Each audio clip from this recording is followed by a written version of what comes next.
माँ ने डांट के लहजे में आकर बोली, अभी तक सोए नहीं तुम लोग? कल स्कूल जाना है कि नहीं? मैं उठाऊंगी नहीं कल। हम लोग चुपचाप आंखें बंद करके सोने का एक्टिंग करने लगे और माँ के जाते ही फिर से शुरू। लेकिन आज हमारे जगने का कारण था। आज हमारी नई कॉमिक बुक जो आई थी, आज ही पढ़कर ख़त्म भी करनी थी। ये तब होता था जब पेपर वाले भैया पेपर के साथ एक नई कॉमिक बुक लेकर आते थे। कभी नंदन, कभी चंपक, मोटू पतलू, चाचा चौधरी, साबू या चंदा मामा। हम लोग में से कौन पहले जाकर लेगा वही पहले पढ़ेगा। हम लोग की यहाँ पर खूब लड़ाई भी होती थी। कभी कभी तो इतनी लड़ाई हो जाती थी कि हम लोग बात करना बंद कर देते थे। एक बार भैया ने घर में आने से पहले ही कॉमिक बुक छिपा दी और काफ़ी पूछने पर भी नहीं बताया। शाम को मुझे चिढ़ाते हुए बोला, पता है इस बार बहुत अच्छी अच्छी कहानियाँ आई हैं। हमारी बातचीत बंद थी। मैंने कोई उत्तर नहीं दिया, लेकिन मन में तो था ही कि आखिर भैया ने कहाँ छिपाई होगी। जब माँ ने डांट लगाई तब वो मुझे ला कर दिया। उस दिन हम लोग चादर के भीतर टॉर्च जलाकर पढ़ रहे थे और माँ ने देख लिया। फिर क्या हुआ पता ही है। पहले हमारे एंटरटेनमेंट का यही साधन था, लेकिन वो नॉलेज से भरपूर। लड़ाई भी पढ़ने के लिए होती थी और उस समय की किताब में ज्ञानवर्धक कहानियाँ और चुटकुले होते थे।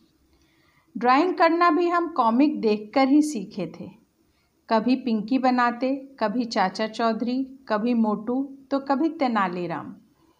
हम बच्चे ही क्यों, बड़े के लिए भी उस समय मनोरमा, सरिता वगैरह आती थी। उसमें तरह तरह के व्यंजन, कहानी और बुनाई के डिज़ाइन होते थे। माँ और चाची तरह तरह के व्यंजन देखकर उसमें से बनाती तो बुआ बुनाई के डिज़ाइन उतारती। पहले हम लोग घर का ही बुना स्वेटर पहनते थे। पूरे ठंड के मौसम में छत पर बुनाई होती रहती थी। किताबों का आदान प्रदान पूरे मोहल्ले में होता था। दोस्तों से मिलने जाना, उसके यहाँ से कुछ किताबें लाना, अपना उसे देना, ये नियम में था। अगर कभी किताब फट जाती थी तो उसे बड़े जतन से चिपकाते थे हम लोग। हमारी किताबें जान हुआ करती थीं। अब तो कॉमिक कहीं लुप्त हो गई है। आज प्रिंट में क्या, डिजिटल से भी हम दूर चले गए हैं। समय बदला, बच्चे पढ़ने की बजाय टीवी शो देखने लगे, ऑनलाइन गेम खेलने लगे। उसमें भी कार्टून आता था, लेकिन बातचीत, स्टोरी में कोई ज्ञान की बातें नहीं, सिर्फ एग्रेशन और फाइट। धीरे धीरे बच्चों की किताब पढ़ने की आदत छूट गई।